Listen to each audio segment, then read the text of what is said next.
going on in the veterans movement here in Cleveland, and it's very active, isn't it? You have a lot of members. Well, yeah, I mean, we're not a membership organization. We're just a core group of Vietnam vets that wanted to make sure that our war dead are honored and memorialized, and so, and you know, that's our sole purpose. But the Greater Cleveland, the Veterans Council of Greater Cleveland, made up of many of the veterans organizations. We're a member of it, but we're not, you know, we're not a membership-driven organization. Okay. And yeah, and very active. They're doing great work. Ron Schroeckenwald, retired Army Colonel, heads up the council, and he's doing a great job. And so yeah, there are a lot of activity. And then of course the Judge Michael Jackson, who's a Marine veteran of Vietnam, he's heading up the Veterans Court now and Common Pleas Court. Michael's done a great job in making sure that happens. So I mean, I think there's a lot of positive things going on to help our veterans, not only from the current war, but from previous wars that have problems. Now, do we have some biographies of some of these well-known people? Well, we do, and when we rededicated the memorial on July 25th of last year, we went back in our research, and we not only wanted to get the 33 from the current wars, but we found some others from earlier wars that we had missed 10 years ago. And I'd like to just start, and the only Vietnam War individual I want to mention today, and the others are from the current wars in Iraq and Afghanistan, is Lieutenant Clemmy McKinney. He was 26. He was killed on April 14th, 1972, on a bombing run south of the DMZ. He was operating a weapons system on an F-4 Phantom at the time. McKinney grew up in a working-class black neighborhood on Cleveland's east side. He was the son of a Cleveland steelworker and husband of a West African social worker. McKinney was a graduate of East Tech High School. According to one report, because of his brains and bearing, McKinney became a scientist and a Navy officer during the late 1960s. Lieutenant McKinney was missing in action, and his remains were not returned to the United States until November 1987. The McKinneys had 3 daughters, the youngest not yet born when Lieutenant McKinney's plane went down. So, you know, each of those names is a life. And when you research, you know, to the extent we can find information, some of the most compelling stories exist. You have more, right? Oh, yes, we're going to indeed. talk about more as for providing leadership with the veterans today. What's your capacity with the veterans? Well, aside from belonging to a number of the veterans organizations, which has always been important to me, for over 20 years now I've been president of the Greater Cleveland Veterans Memorial Organization. We have a website at www.clevelandvetsmemorial.org, clevelandvetsmemorial.org. And that tells you about the Cleveland War Memorial, Fountain of Eternal Life, and the work that we've done to add the names of the Greater Cleveland War Dead to the memorial downtown. And then we last dedicated it on July 25th of 2014. That's when we added the 33 names plus 1 from World War II, from World War II, 1 from the Korean War, and 6 from the Vietnam War that we had missed in 2004 when we first rededicated the memorial. And so it's my belief and the belief of the guys that work with me in the GCVM that a community that does not honor its war dead is a community without character. And we want to help to make sure that Cleveland is not one of those communities. And so that memorial to those that have given all to duty on our country is very important. And I think that here in Cleveland and Cuyahoga County, we've done it well by memorializing. What did you say in the book? All gave some gave all. That's exactly right. That's right. Patrick, there's a war memorial to the Vietnam vets or not to the vets, but to those who died in Vietnam in Washington, D.C. And here's a beautiful song written and recorded by John McDermott. It's called The Wall. Listen to the words to this on this Memorial Day, 2015. Too loud?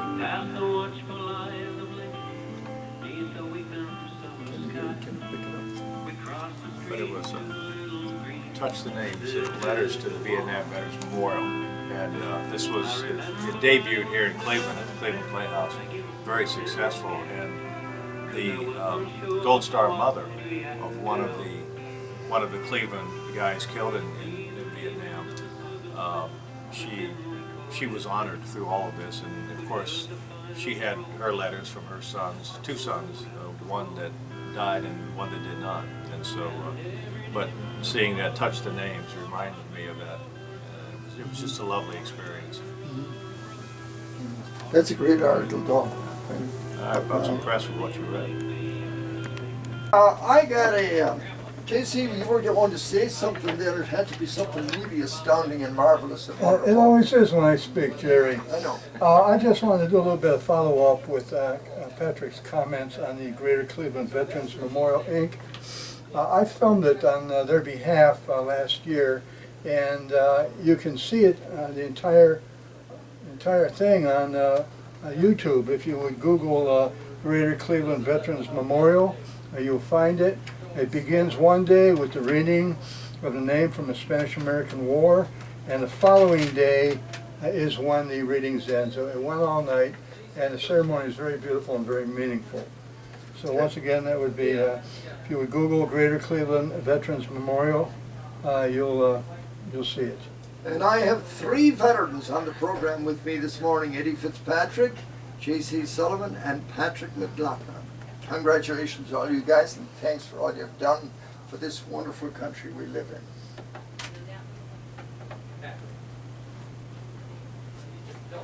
Thanks, JC. All right, it's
Yes, and that was recorded with the New Jersey Philharmonic Orchestra not long after 9/11. And what a great job he did. He was from Clonmel, County Tipperary.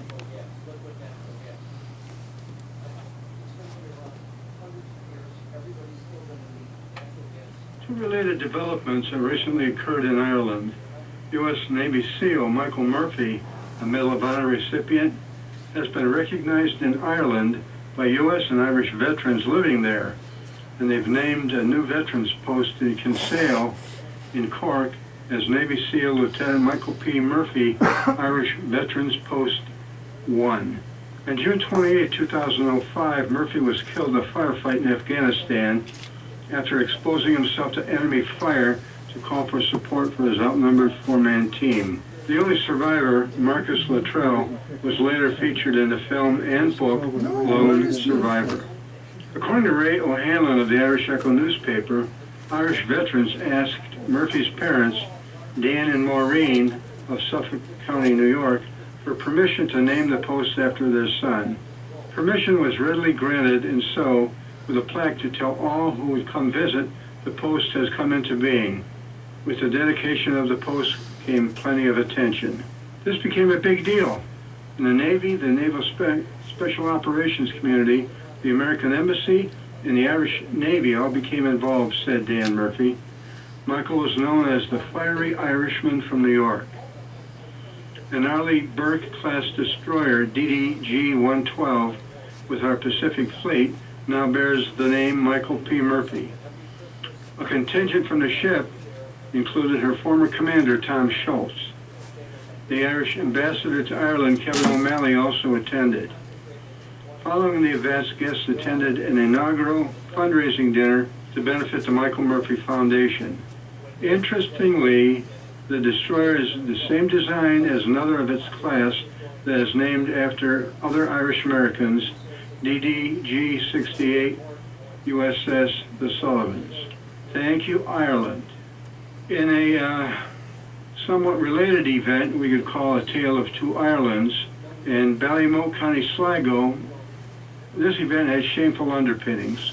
The ceremony honoring the Irish who fought and died in our Civil War was interrupted by an estimated 100 plastic patty protesters who heckled both Taoiseach Enda Kenny and U.S. Ambassador to Ireland, Kevin O'Malley, as they jointly unveiled a bronze sculpture of a soldier on horseback. Among other dignitaries present was local Fine Gael TD John Perry. According to reports in the Irish Times, the protesters practically drowned out the speakers. Throughout O'Malley's speech, they shouted script written in the 60s. Warmongers! American troops out of Shannon! Referring to military aircraft stopping to refuel in Shannon. He probably found these phrases by reading old library Time magazine issues provided them by bearded leftovers and flower girls who were fixed in the Vietnam era. Taoiseach Kenny said, "You would expect in a place like this that respect would be shown for the national anthems and for visitors from the U.S., especially for the ambassador himself, the son of Irish immigrants." Right on, and atheists don't respect holy ground anywhere. Like the safety forces in Baltimore, Maryland, the Gardaí next time should expect antics such as these from the left and make preparation so they don't disturb the peace. Maybe bring them all in for questioning until the ceremonies such as these are over. This has been 1 Minute with J.C. Sullivan. 10:48 here on The special forces, in fact, all special operations groups played a big role in it, but look, at the end of the day, the war was a young infantryman's war. You know that 44% of America's war dead in Vietnam were aged 20 years or younger. It's remarkable. Much younger than World War II, Korean War. Much younger, really, than the average age. 44%, age 20 or younger, and most of them were infantrymen, and a third of those would have been draftees, and so it was a young man's war, young soldiers' war, young Marines' war, and those casualties occurred. I think mostly during the time period when we were engaging in search and destroy operations in Vietnam. Yes, there are still some of the wounds of that war left right on the country, because I knew some of my friends came back and they got off the boat in was it Los Angeles or San Francisco, and they said that they got a very hostile reception. Well, and that happened to me. It wasn't a boat, it was a plane, but they rushed us to buses because they wanted us to avoid the protesters that were waiting for us when we pulled out, and we were shocked at some of the signs because we had been insulated in 1967. We didn't see any news or didn't have a chance to read the paper. We spent most of our time in the boonies, but to get back and be confronted with hostile forces when we land upon our return was really, it was a shock to me, let's put it that way. Yes, it was.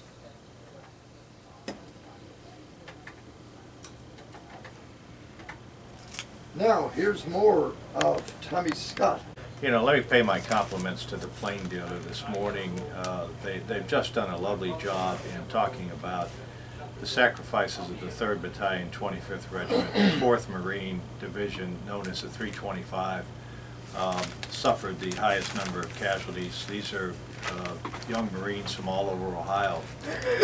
And 4 of them, Corporal Jeffrey Boscovich, Lance Corporal Thomas Keeling, Lance Corporal Edward Schroeder II, and Corporal Brad Squires are from Cuyahoga County, and these 4 names are on the war memorial, and we added them last year when we added the names. And there's also an opinion piece from the father of the young Marine Schroeder, Paul Schroeder, in the paper, and so I commend the plane dealer for concentrating such an enormous effort on remembering the war dead from that unit. They suffered enormous casualties. The one bio I want to mention at this time is Alicia S. Good. I commented earlier that there are 7 women on Cleveland War Memorial on Veterans Memorial Plaza. 6 from World War II, and then 1 from the current war. And this is Alicia S. Good, Senior Airman, U.S. Air Force. Senior Airman Alicia S. Good, 23, of Broadview Heights, Ohio, died on February 17, 2006, when 2 CH-53 helicopters crashed. She was a 4-year Air Force veteran. She was a tactical radio operator aboard one of the helicopters that went down with 8 Marines and 2 Air Force crew members. Alicia graduated from Brecksville Broadview Heights High School in 2001, joined the Air Force that fall. Good was a single mom with a 2-year-old daughter, Tabitha. Good's twin sister, Ashley, said that Alicia was especially devoted to her daughter, Tabitha, because she wanted to grow up in a world that was safe and a world that was free. And in today's military, women play an enormous significant role in the jobs that they do, and I mean, they're critical to the mission, and that means that there are, you know, female casualties of war, and this is one of them. Yes, indeed. Thank you. Thank you, Patrick. We're going to talk more with Patrick McLaughlin. You too, Patrick, you know. Yeah. Keep everything going. Got to keep the throngs out there happy. Oh, yeah. Well, they like this. They got to hear the stuff, ditties. too. Well, they like to, I'm sure, on Memorial Day, people Well, like it's to a like special it. time. Yeah, very special Friday. I know. 13 seconds, 12 seconds. 10. 8.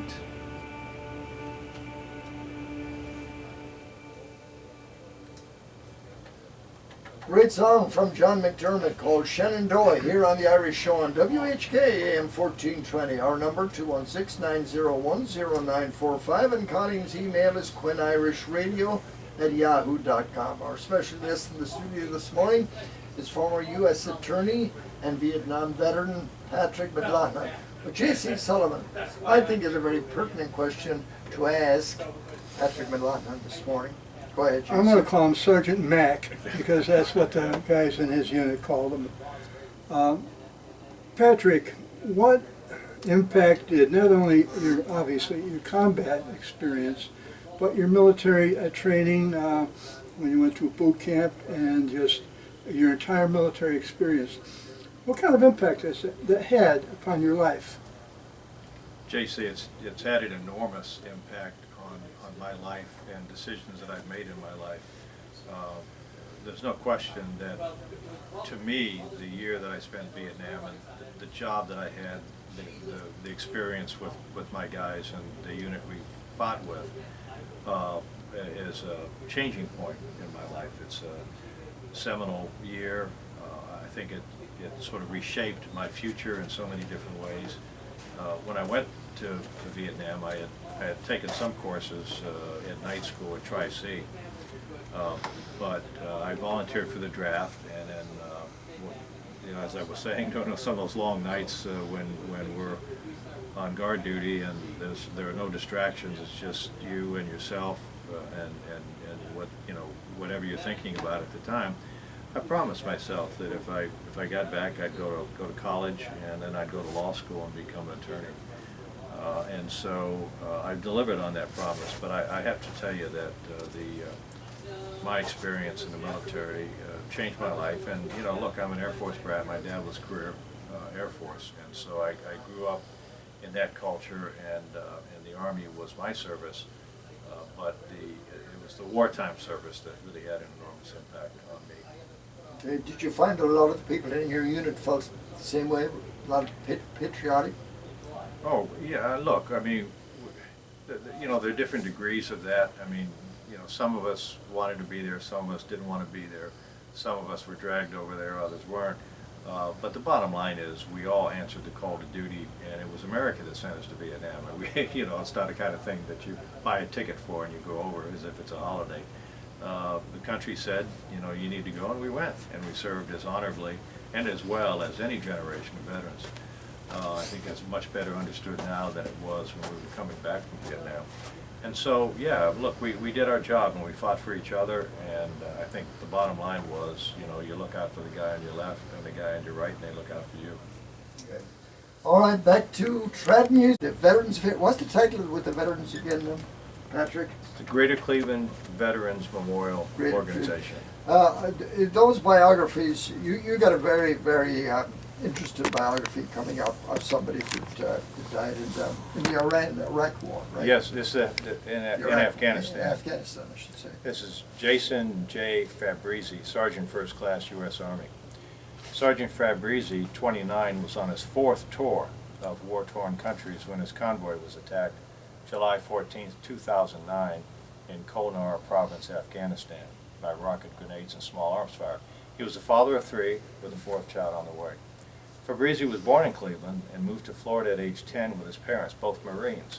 His mother and father were in the Marine Corps for 2 decades, and several other relatives served in the armed services. Fabrizi enlisted shortly after graduation from high school. He served with the 3rd Squadron, 61st Cav Regiment, 4th Brigade Combat Team of the 4th Infantry Division. He toured Iraq 3 times, having been wounded on a previous tour of duty. Fabrizi married Colorado schoolteacher Christy Kuhl, and they have a 2-year-old son, Lane, and a daughter, Regan, born after her father was killed in action. Fabrizi also has 2 children, Jason and Tyler, from a previous marriage. Jason and Tyler, who lived with their mother in Florida, also lost their Army stepfather when he died in Iraq in 2007. The What an casualties of the war. extraordinary story. Yeah, it's a compelling story. 11:24 here on the Irish Show. Colleen, your email is fired up.